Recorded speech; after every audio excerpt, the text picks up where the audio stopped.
The first shot rang out just as Willow Evans stepped off the stagecoach into the dusty streets of Silver Creek, Colorado. She instinctively ducked, her traveling skirt gathering dirt as she crouched beside the wooden wheel. The year was 1878, and she'd expected the West to be wild, but not quite this wild. "Get down, miss." A deep voice shouted from somewhere to her right, followed by the rapid fire of a revolver. Willow pressed herself against the stagecoach, heart hammering in her chest. The gunfire continued for what felt like an eternity but was likely only seconds. Then silence fell over the street, broken only by the shuffle of boots approaching her position. "You can stand now, madam. He's gone." Willow looked up to see a man extending his hand toward her. His features were weathered by sun and time, laugh lines etched deeply around eyes the color of a summer sky. His beard was neatly trimmed, peppered with gray that matched the temples of his otherwise dark hair. A dusty Stetson sat atop his head, and a silver star glinted on his vest. "Sheriff August Young," he introduced himself as he helped her to her feet. "Welcome to Silver Creek." Willow accepted his hand, noticing how it engulfed her own. "Willow Evans, I'm the new schoolteacher." Recognition flickered in his eyes. "We've been expecting you, Miss Evans." "Though I apologize for the welcome. That was Tanner McCoy, local troublemaker, got drunk and decided to shoot at the town clock. Again." She dusted off her skirt, trying to appear composed despite her racing heart. "Is this a common occurrence, Sheriff Young?" The corner of his mouth lifted. "Not so much these days. Town's been quieting down since I took office 4 years ago." For the first time, Willow took a proper look at him. The sheriff was tall and broad-shouldered, his posture straight despite what she guessed to be at least 45 years of life.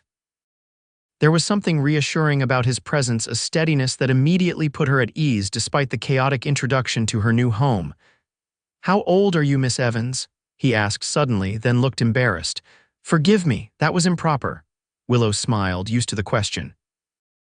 With her petite frame and youthful face, she often had to establish her credentials.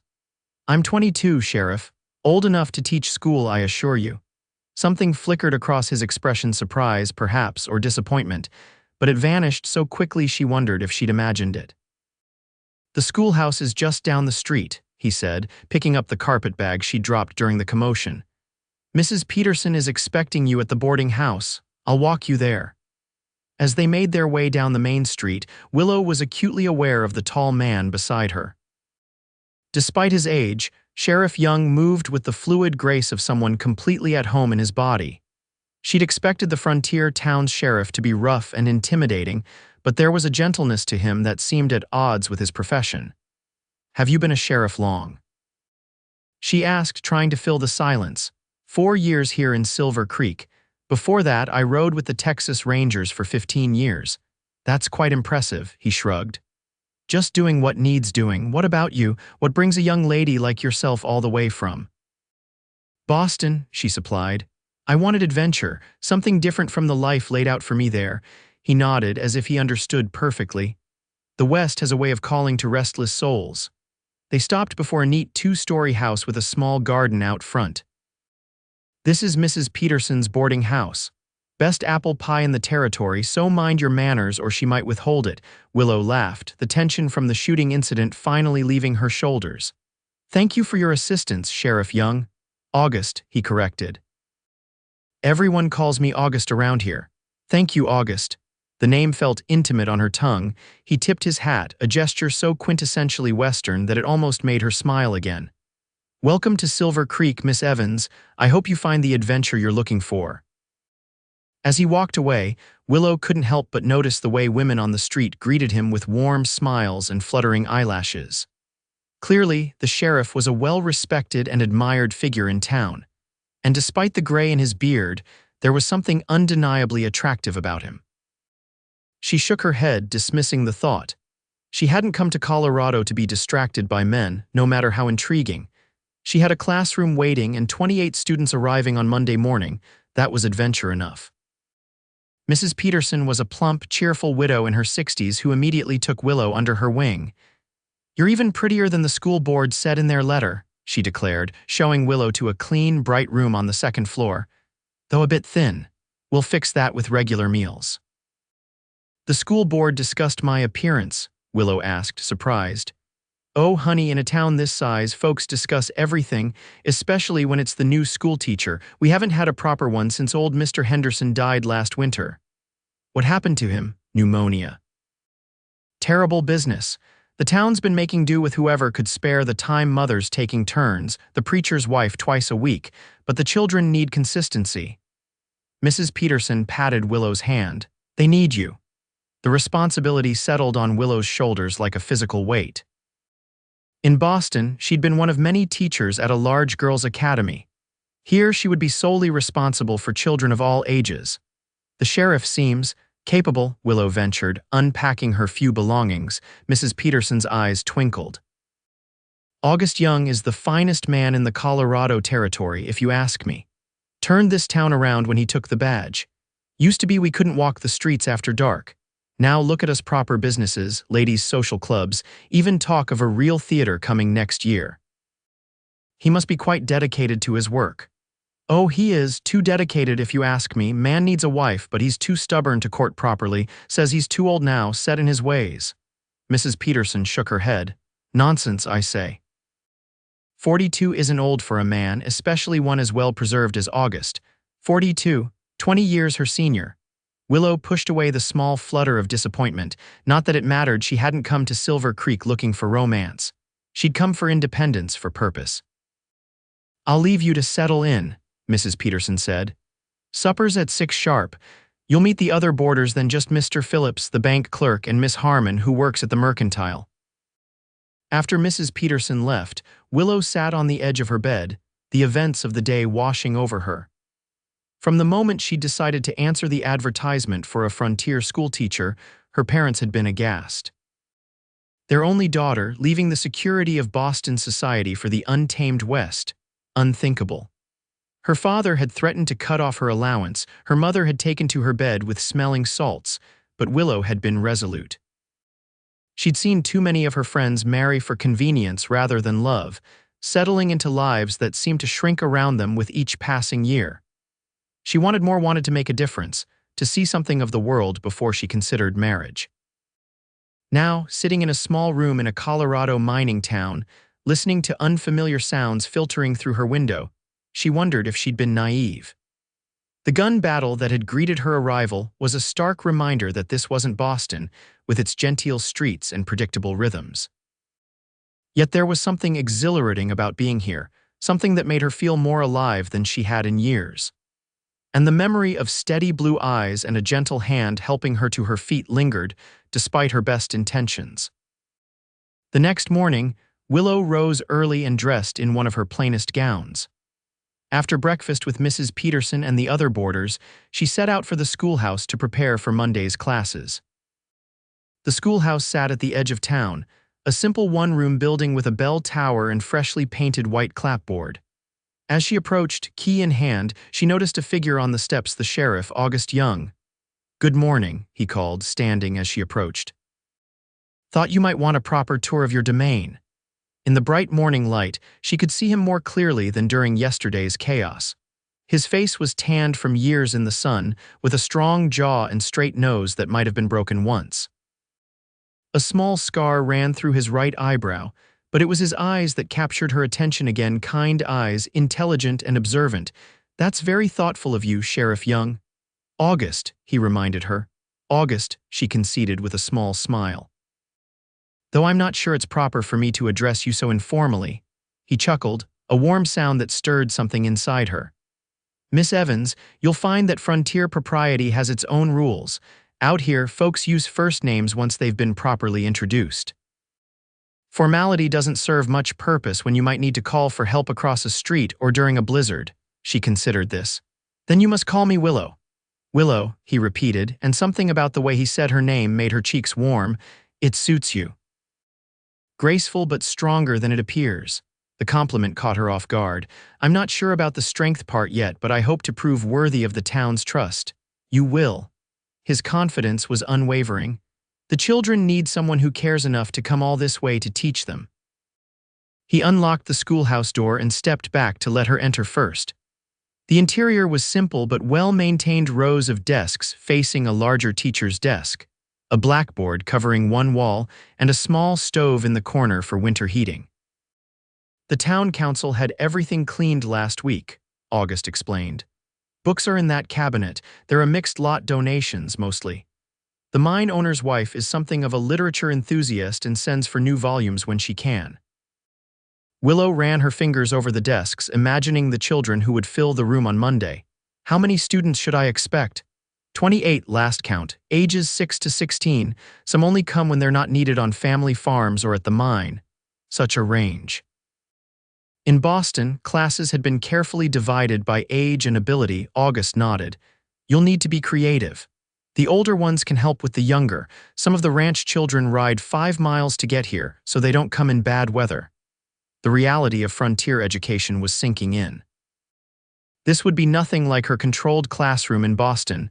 It's overwhelming, she admitted. You'll manage. His confidence in her was inexplicable but comforting. The previous teacher left lesson plans in that drawer, might give you some ideas. She crossed to the desk and found a leather-bound notebook in the top drawer. Inside were careful notes detailing teaching approaches for different age groups, lists of books appropriate for various reading levels, and suggestions for managing the diverse classroom. This is wonderful, she breathed. A true gift. Henderson was thorough, if nothing else. August moved to the stove, checking it. I'll have Walter from the general store bring over coal on Monday morning before school starts. Mornings can be chilly this time of year. His thoughtfulness touched her.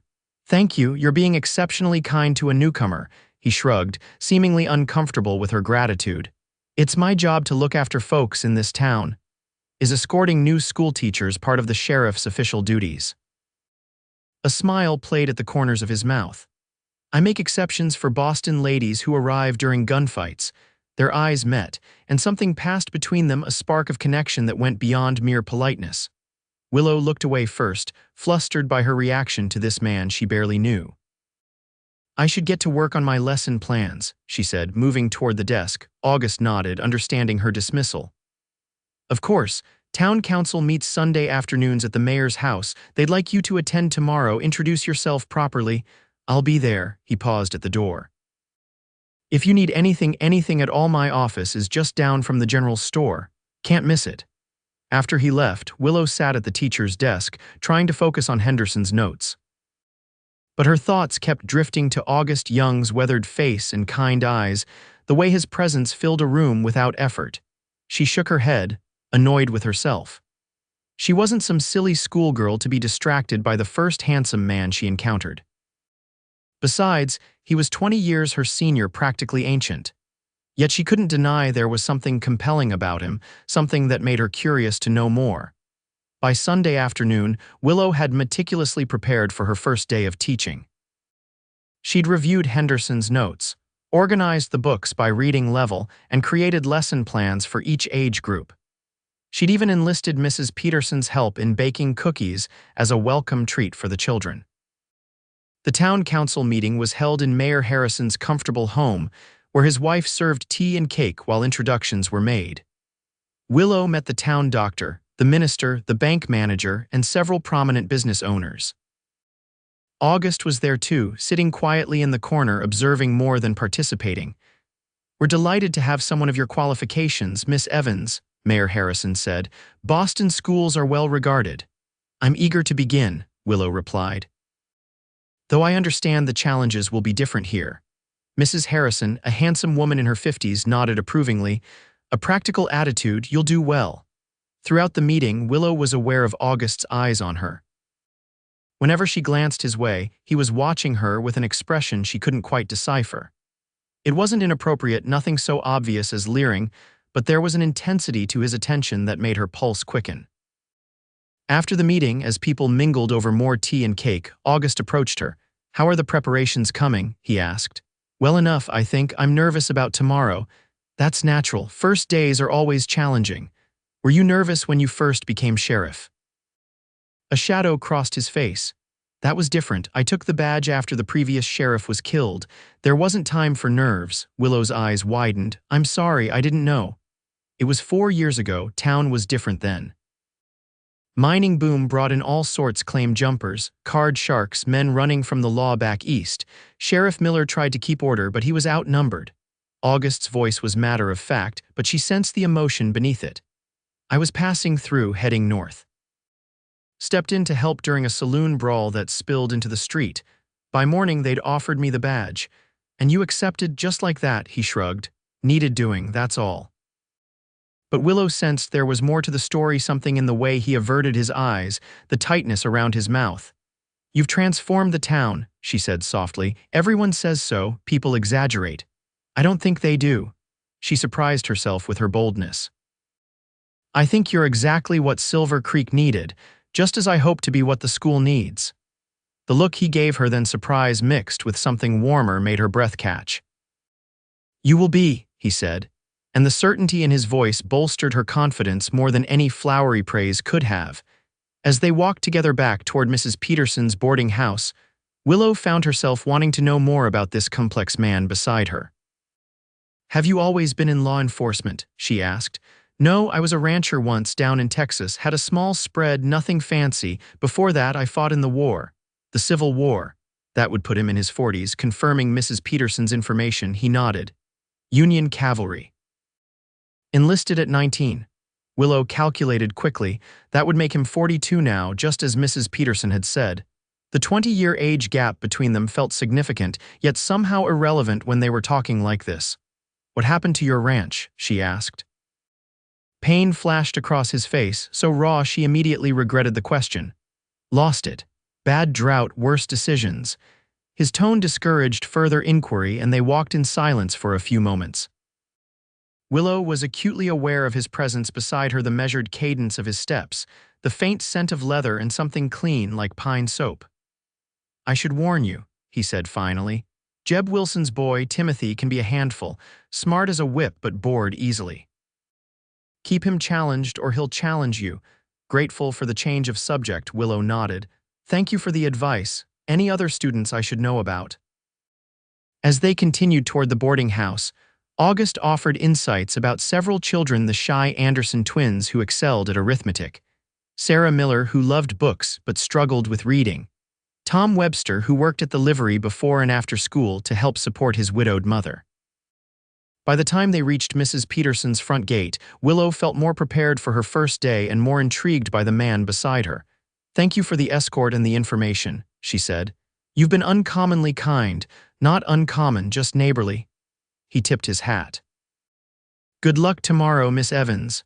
Willow, he corrected himself with a small smile. Will you be there at the school? The question slipped out before she could stop it. Something softened in his expression. I make it a point to ride by the school each morning, safety check. The thought pleased her more than it should. Then I'll see you tomorrow. Yes, madam, you will. As Willow prepared for bed that night, her mind was filled not with lesson plans or nervous anticipation about meeting her students, but with images of a weathered face and summer blue eyes. She told herself it was merely gratitude for his kindness, nothing more. But when she finally drifted to sleep, it was August Young's voice she heard in her dreams. Monday morning dawned clear and cool, with a crispness to the air that hinted at the approaching autumn. Willow dressed with particular care in a high-necked blue gown that was practical yet professional. She braided her dark hair and pinned it in a coronet around her head, wanting to appear older and more authoritative for her students. She arrived at the schoolhouse an hour early, surprised to find the stove already lit and a young man stacking coal beside it. Morning, madam, he said, tipping his cap. Sheriff sent me over to get things warm for you. I'm Walter from the Mercantile. Thank you, Walter, that's very thoughtful. Sheriff's orders, madam, said the little ones shouldn't have cold fingers for their first day back. The care behind the gesture warmed her more than the stove could. She arranged her desk, wrote the day's lessons on the blackboard, and placed Henderson's world map on its stand. By the time the first students began arriving, she felt as prepared as she could be. The children came in waves, younger ones with mothers in tow, older ones in groups of 2s and 3s, farm children arriving on horseback or in small wagons. They eyed her with varying degrees of curiosity, suspicion, and excitement. Just as the last stragglers were taking their seats, Willow spotted a familiar figure through the window. August sat atop a handsome bay horse, watching the schoolhouse from the road. When he saw her looking, he tipped his hat in a gesture that was becoming familiar. She nodded in acknowledgement, fighting a smile that threatened to undermine her serious teacher demeanor. The day passed in a blur of introductions, assessments, and establishing routines. As August had warned, Timothy Wilson was indeed a challenge, bright but restless, with a penchant for disruption.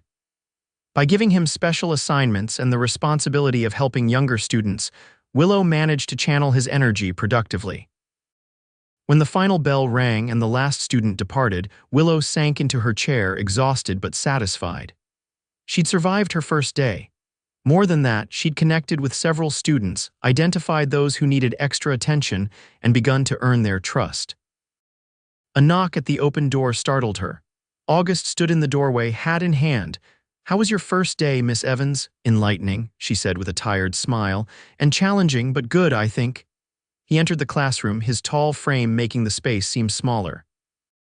"The Wilson boy give you trouble?" "Nothing I couldn't handle. Your advice was helpful," he nodded, looking pleased.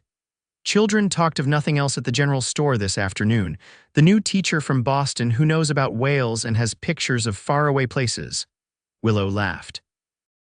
"I shared some illustrations from my travels. They were fascinated by the ocean. Most have never seen water bigger than the creek." He paused, seeming to debate something internally. "I thought you might appreciate some local history for your lessons. If you're interested, I could show you the old mining camp this weekend.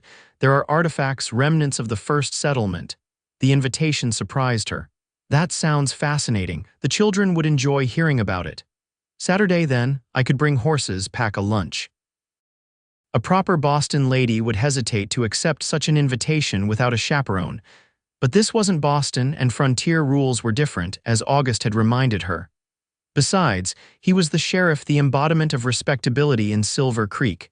Saturday would be perfect. "Thank you." His smile transformed his face, erasing years and revealing a glimpse of the younger man he must have been. "I'll collect you at 9 if that suits." "It does." After he left, Willow sat for a long time, wondering at the flutter of anticipation in her stomach. It was merely professional interest, she told herself.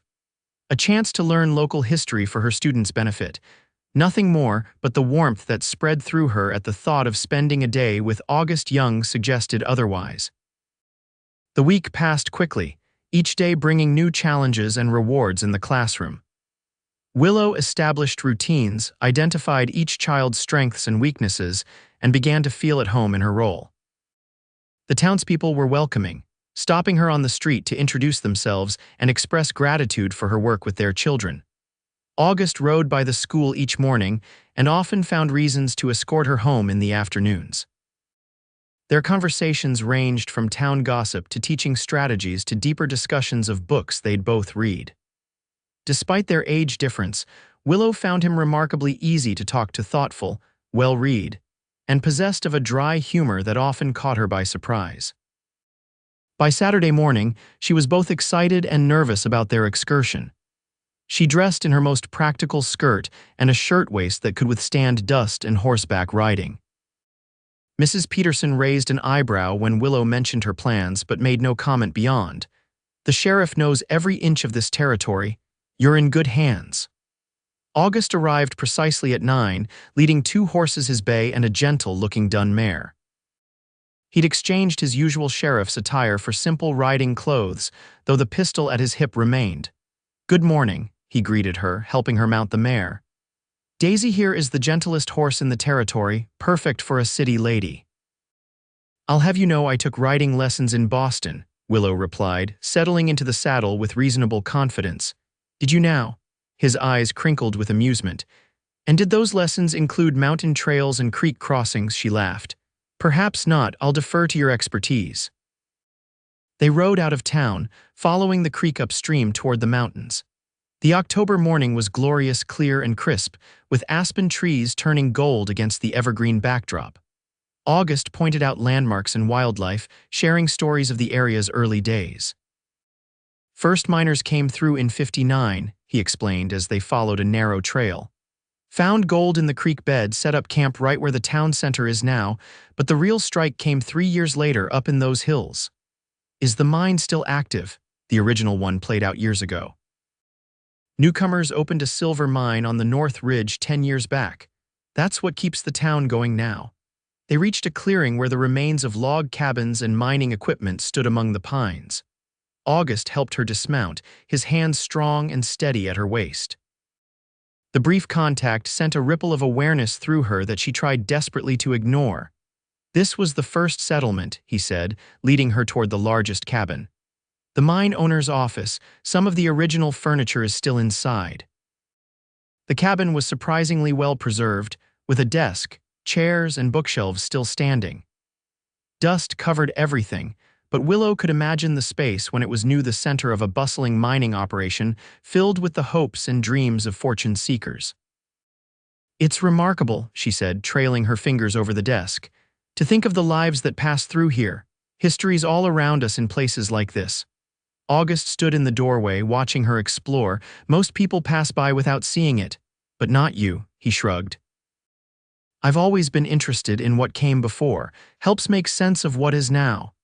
They explored the other cabins, August pointing out interesting features and sharing anecdotes about the early settlers. By noon, they'd worked up an appetite, and he suggested they have lunch by the creek.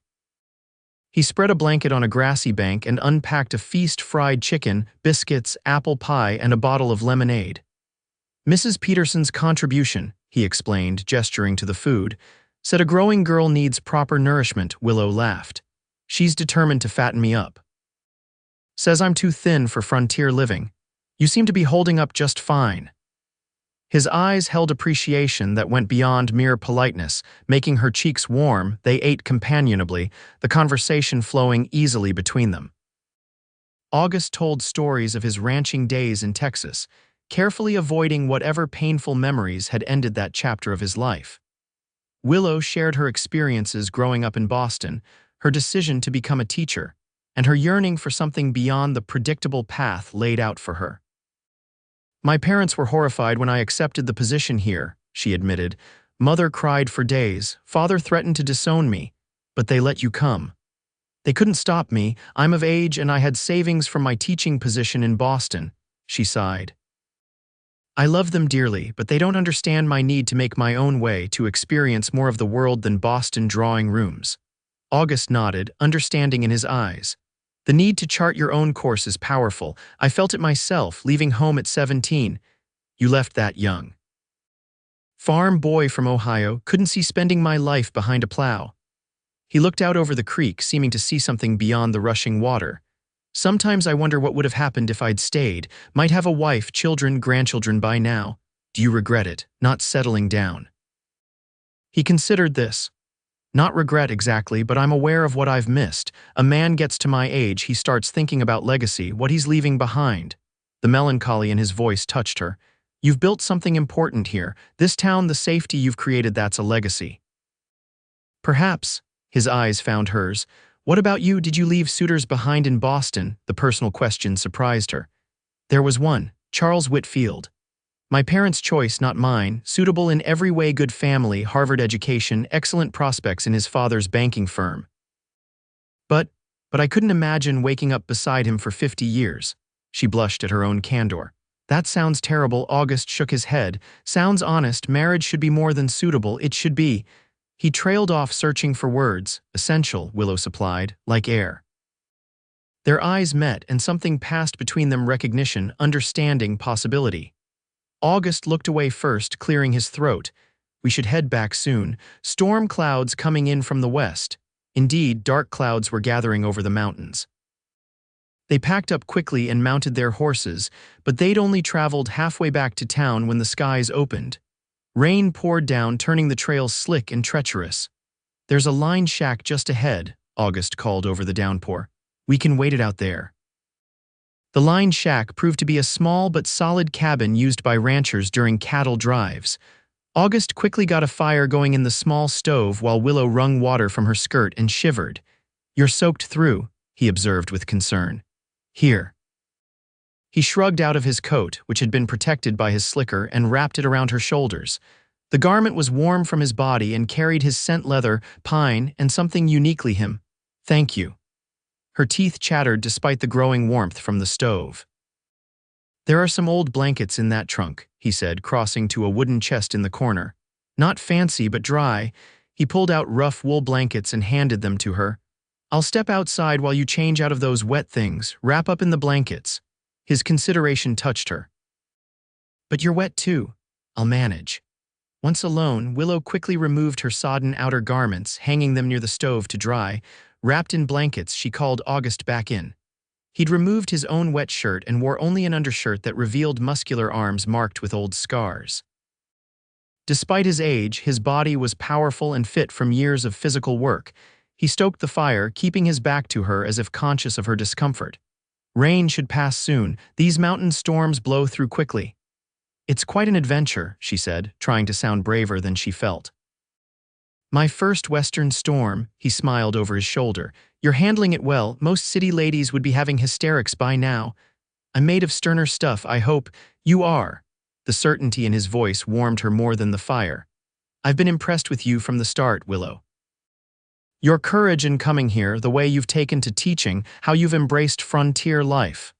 The compliment pleased her immensely. It helps to have a good guide. Their eyes met across the small cabin, and Willow became acutely aware of their situation alone, partially undressed, in an isolated cabin miles from town. In Boston, her reputation would be irreparably damaged. Here she found she cared less about propriety and more about the man watching her with those summer blue eyes. The rain drummed on the roof, creating a cocoon of sound around them. Time seemed suspended, the world beyond the cabin temporarily irrelevant. Tell me more about Texas, she said, breaking the charged silence. What did you love about it? Gratitude flickered in his eyes at the safe topic. He sat on a rough stool, keeping a respectful distance between them, and spoke of wide horizons and star-filled skies, cattle drives, and campfire stories. His voice was hypnotic, painting pictures of a life so different from anything she'd known. By the time the rain stopped, their clothes had dried enough to be wearable if somewhat damp. As they prepared to leave, August paused, watching her pin up her hair. You're beautiful, Willow, he said quietly. I shouldn't say it, but it's the truth. The simple statement, delivered without artifice, stole her breath. Men had called her beautiful before, but never with such straightforward honesty. Thank you, she managed, her fingers faltering in their task. He stepped closer, reaching up to tuck a strand of hair behind her ear. The gentle touch sent electricity through her. I'm too old for you, he said, regret heavy in his voice. 20 years is a gulf too wide to cross. Before she could respond, he turned away, leading the way out to where the horses waited. The moment was broken, but its impact lingered as they rode back to town in contemplative silence. Mrs. Peterson was beside herself with worry when they returned, fussing over Willow's damp clothes and wind-tousled hair. Caught in that dreadful storm, you could have caught your death. The sheriff found us shelter, Willow assured her. We were quite safe. The older woman's eyes narrowed, looking between them. Whatever she saw in their faces seemed to confirm some private suspicion. Well, you're home now. A hot bath and tea is what you need. August tipped his hat. I'll bid you good evening, ladies. Miss Evans, I trust you found enough historical material for your lessons. The formality in his tone stung after the intimacy they'd shared in the line shack. Yes, thank you, Sheriff Young. It was most educational. A flicker of something regret perhaps crossed his face before he nodded and departed. In the days that followed, August maintained a polite distance. He still rode by the school each morning but no longer escorted her home. When they encountered each other in town, he was unfailingly courteous but brief in his interactions. Willow told herself it was for the best. Whatever attraction simmered between them was inappropriate given their age difference and her position in the community. A schoolteacher must be above reproach, especially in a small town where gossip traveled faster than telegrams. But in quiet moments, she found herself remembering his words in the line shack, "I'm too old for you," and wondering if age was truly such an insurmountable barrier. October gave way to November, bringing the first snow and Thanksgiving preparations. The school thrived under Willow's guidance, with even the most challenging students showing improvement. She organized a Thanksgiving pageant that brought the entire town to the schoolhouse, earning praise from parents and the school board alike. August attended the pageant, sitting in the back row. Afterward, as parents collected their children and congratulated Willow, he approached her. "Fine job, Miss Evans," he said formally. "The children have flourished under your teaching." "Thank you, Sheriff." She matched his tone, though it pained her to be so distant. He hesitated, then added more quietly, "I've missed our conversations." The admission surprised her. "Have you?" Before he could respond, Mayor Harrison called him away to discuss some town business. Willow watched him go, a mixture of frustration and hope churning inside her. The following week brought the first real blizzard of the season. School was canceled as snow piled high and temperatures plummeted. Trapped inside Mrs. Peterson's boarding house, Willow caught up on grading and letter writing. On the third day of the storm, as twilight approached, urgent knocking rattled the front door. Mrs. Peterson opened it to find August, snow-covered and grim-faced. "Sorry to disturb you, ladies," he said, stomping snow from his boots in the entryway. "But we have a situation. The Webster boy Tom hasn't come home. His mother's frantic. He went to check their trap lines this morning and should have been back hours ago." Willow's heart clenched with fear for her 16-year-old student. "You're organizing a search," August nodded. "Men are gathering now. I'm checking if anyone here has seen him today." Mrs. Peterson shook her head. "Not since yesterday when he delivered firewood." "I'll need to borrow your spare lanterns if you have them," August said, "and any extra blankets you can spare. If we find him out there, he'll be half frozen." While Mrs. Peterson hurried to collect the requested items, Willow pulled August aside. "Let me help. I can join the search." "Absolutely not." His tone brooked no argument. "This is no weather for you to be out in." "He's my student," she insisted. "I know him, know how he thinks, and I grew up with Boston winters. I'm not afraid of snow." "It's not about fear, Willow. It's about survival. This isn't a Boston snowfall. People die in blizzards like this." His expression softened. "Please stay here where it's safe. That's how you can help, by being one less person I have to worry about." Put that way, she couldn't argue. "Promise me you'll be careful and find him." "I promise to try my damnedest on both counts." He squeezed her hand briefly, then turned to accept the supplies from Mrs. Peterson. As he prepared to head back into the storm, Willow impulsively grabbed his arm. "August." He looked down at her, questions in his eyes. "Come back safely," she whispered. "Please." Something flickered in his gaze, determination, perhaps, or something deeper. "I will." The hours that followed were among the longest of Willow's life. She paced by the window, straining to see through the swirling snow, jumping at every sound that might herald August's return. Mrs. Peterson finally coaxed her away from her vigil with hot chocolate and forced her to sit by the fire. "You care for him," the older woman observed quietly. Willow didn't bother denying it.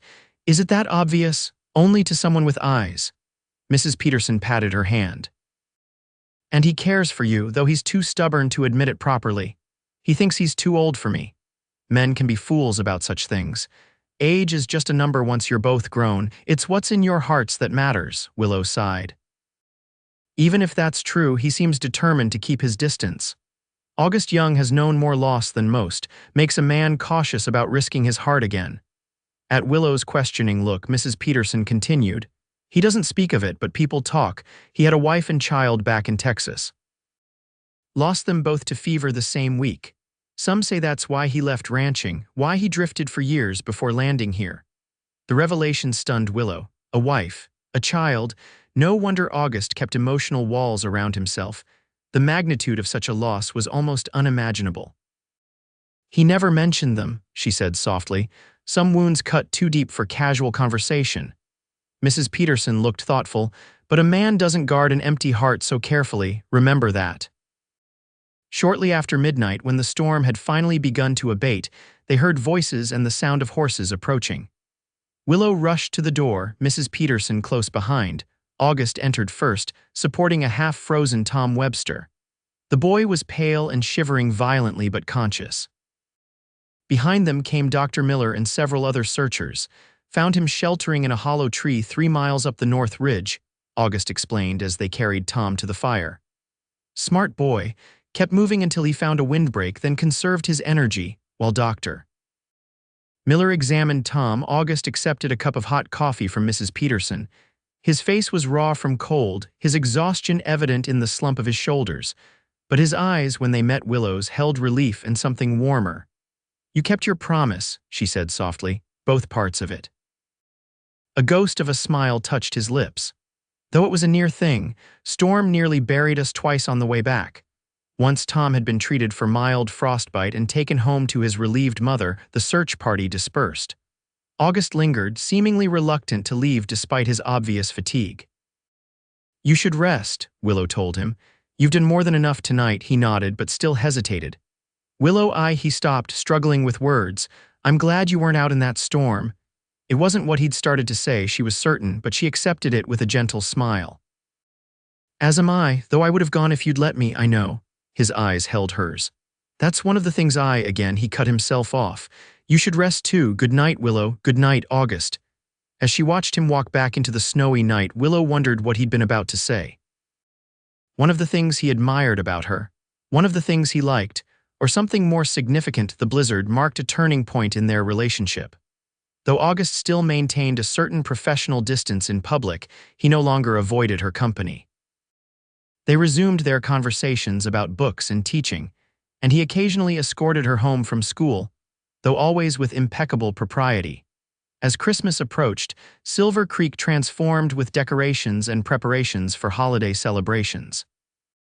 The schoolchildren were restless with excitement, making Willow's teaching challenges greater than usual. She channeled their energy into preparing a Christmas program, complete with recitations and carols.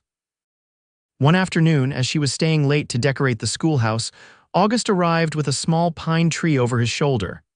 "Thought your classroom could use some Christmas cheer," he explained, setting up the tree in the corner. "It's perfect," she said, delighted by the gesture. "The children will be thrilled." Together, they decorated the tree with paper ornaments the students had made, their hands occasionally brushing as they worked. Each brief contact sent awareness rippling through Willow, a reminder of the attraction she tried so hard to suppress. "Mrs. Peterson mentioned you might be alone for Christmas," August said as they finished. "No family coming to visit," Willow shook her head. "The journey's too far for a short holiday. I'll join the Petersons for Christmas dinner, though, so I won't be completely alone." He nodded, seeming to debate something internally. "The town holds a Christmas Eve gathering at the church, carols, refreshments, that sort of thing. I wondered if you might allow me to escort you." The formal invitation surprised and pleased her. "I'd like that very much." His smile, rare and transformative, warmed her more than the stove ever could. "Good, that's good." On Christmas Eve, Willow dressed with particular care in her best green gown with white lace at the collar and cuffs. She arranged her hair in an elegant chignon and even added a touch of rose water, a luxury she rarely indulged in. August arrived promptly at 6, looking handsome in a clean black suit that showed off his broad shoulders. He'd trimmed his beard and combed his hair neatly, the silver at his temples gleaming in the lamplight. "You look beautiful," he said simply when she appeared. "Thank you, you're quite handsome yourself." He offered his arm, and they walked through the snowy streets toward the church. Christmas lights glowed in windows, and the sound of carols drifted through the crisp night air. The church was filled with townspeople, all in their holiday best. Children ran excitedly between groups of adults, while tables laden with Christmas treats lined the walls. Willow received warm greetings from her students' parents, and found herself genuinely touched by their inclusion of her in the community celebration. Throughout the evening, August remained attentively by her side, introducing her to people she hadn't yet met, ensuring her cup was never empty, and generally treating her with a courtly deference that drew knowing smiles from the older ladies of the town. As the celebration wound down, with families heading home to prepare for Christmas morning, August suggested they take a longer route back to the boarding house. "The stars are particularly bright tonight," he said. "Seems a shame to rush inside." The night was cold but clear, the sky ablaze with stars unlike anything Willow had seen in Boston. They walked slowly, their breath forming clouds in the frigid air. "Have you enjoyed your first frontier Christmas?" August asked. "Very much." "It's different from Boston, simpler in some ways, but more genuine. People here celebrate with what they have, not what they wish they had," he nodded. One of the things I've always appreciated about smaller communities, less pretense. They stopped at a small bridge over the creek, now frozen solid. The moonlight turned the snow-covered landscape into a silver wonderland, peaceful and pristine. "I have something for you," August said, reaching into his pocket, "a small Christmas gift." He handed her a small package wrapped in brown paper and tied with red string. Willow opened it carefully to find a delicate silver brooch in the shape of a willow tree, its branches inlaid with tiny mother-of-pearl leaves. "August, it's exquisite," she breathed, running her finger over the fine details. "Had it made special by a silversmith over in Denver," he explained. "Thought it suited you." The thoughtfulness of the gift moved her deeply. "I have something for you as well, though it's not nearly as fine." From her reticule, she withdrew a small package. Inside was a leather-bound journal with his initials embossed on the cover. "For your observations of local history," she explained. "So you can record the stories you've collected over the years. Future generations should know them." He held the journal reverently. "This is perfect, thank you, Willow." In the moonlight, his eyes were shadowed but intent on her face. Something in his expression made her heart beat faster. "There's more to your gift," he said quietly. "Look inside the brooch." Puzzled, she examined the piece more closely and discovered a tiny hinge on one side. When opened, the brooch revealed a miniature compass, no larger than her thumbnail. "So you can always find your way," August explained, "no matter where life takes you."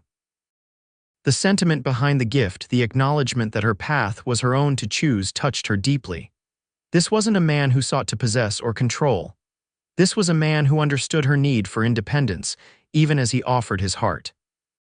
For she could see it now, in his eyes, the love he'd been trying to deny, trying to protect her from. "August," she said softly, "I'm not going anywhere." He took a step closer, his expression serious. "You're young, Willow, your life is just beginning. I wouldn't want to limit your possibilities." "Is that what this is about? You think being with you would limit me?" She shook her head. "You're the one who's shown me how much more is possible than I ever imagined in Boston." "I'm 42 years old," he said, as if reminding himself as much as her. "When you're my age, I'll be an old man. And I'll still be by your side if you'll have me." She reached up to touch his face, feeling the roughness of his beard against her palm. "Age is just a number, August. What matters is how we feel when we're together." Something in his expression shifted, hope warring with caution. "And how do you feel, Willow Evans?" "Like I've found something I wasn't even looking for, something rare and precious." She took a deep breath. "I'm falling in love with you, August Young, despite your best efforts to prevent it." He closed his eyes briefly, as if absorbing a physical blow. When he opened them again, the naked emotion there took her breath away. "You're too young for me," he whispered, even as he drew her closer. "And you've waited long enough," she replied, understanding now the loneliness he'd carried since losing his family. When his lips finally met hers, it was with exquisite gentleness, a question more than a demand. Willow answered by winding her arms around his neck, drawing him closer as the kiss deepened into something that felt inevitable, like coming home to a place she'd never been before. When they finally parted, August rested his forehead against hers. "I've been fighting this since the day you arrived," he admitted, "telling myself it was inappropriate, that you deserved someone younger, someone with fewer scars." "I don't want someone else," she said simply. "I want you with all your scars and experience and wisdom, the man who makes me feel safe and challenged all at once."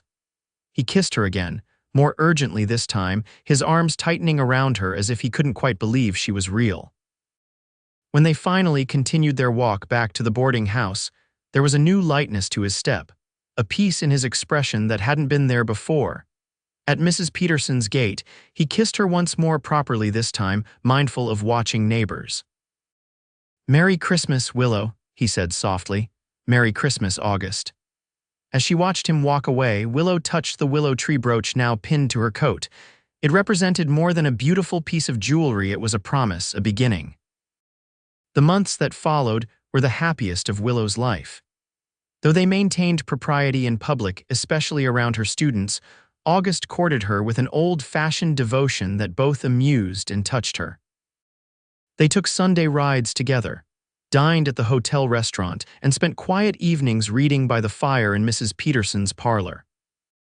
As winter gave way to spring, August gradually shared more about his past, the ranch in Texas, the wife and son he'd lost to typhoid, the years of drifting that followed.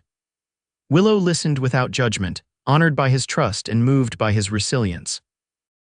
"After they died, I couldn't bear to stay," he told her one evening as they walked by the creek, now flowing freely with spring melt. "Every corner of that ranch held memories. I sold it all, took to riding with the Rangers, figured if I kept moving, the pain couldn't catch up. Did it work?" She asked gently. He shook his head. "Pain has a way of riding with you no matter how fast you go. Took years to make peace with it." He looked down at her, his eyes soft with wonder.